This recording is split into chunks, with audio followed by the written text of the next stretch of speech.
தமிழக வெற்றிக் கழகத் தலைவர் விஜய் எங்களது குடும்பத்தில் நேரில் சந்தித்தபோது காலில் விழுந்து மன்னிப்பு கேட்டார். கரூர் சிவசக்தி நகர் பகுதியில் வசிக்கும் குடும்பத்தினர் பேட்டி: செப்டம்பர் மாதம் 27ஆம் தேதி வேலுச்சாமிபுரம் பகுதியில் தமிழக வெற்றிக் கழகத்தின் தலைவர் நடிகர் விஜய் மக்கள் சந்திப்பு நிகழ்ச்சியை நடத்தினர். அந்த நிகழ்ச்சியில் கூட்ட நெரிசல் காரணமாக 41 நபர்கள் உயிரிழந்தனர்.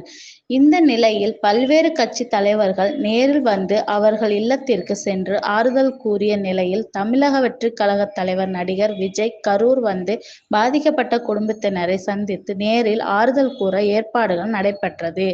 இந்த நிலையில் அவர்கள் அனைவரையும் ஒரு திருமண மண்டபத்தில் தங்க வைத்து ஆறுதல் கூறலாம் என நிர்வாகிகள் ஆலோசனை வழங்கிய நிலையில் அதற்கான பணிகள் நடைபெற்றது. கரூரில் 5க்கும் மேற்பட்ட திருமண மண்டபத்தில் தமிழக வெற்றிக் கழக நிர்வாகிகள் நாடிய போது காலையில் நடத்திக் கொள்ளுங்கள் என கூறிய பின்னர் மாலையில் எங்கள் மண்டபம் இந்த நிகழ்வுக்கு உகந்ததல்ல என கூறி மண்டபத்தின் உரிமையாளர்கள் கூறிய நிலையில் தொடர்ந்து 1 மாத காலம் நீடித்தது.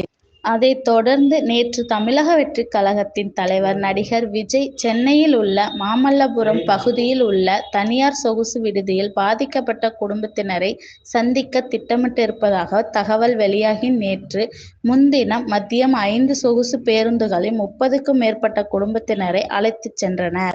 அதைத் தொடர்ந்து நேற்று காலை பாதிக்கப்பட்ட குடும்பத்தினரை தனித்தனியாக சந்தித்த நடிகர் விஜய் அனைவரிடமும் கண்ணீர் சிந்தியபடி ஆறுதல் கூறியதாக கூறப்படுகிறது.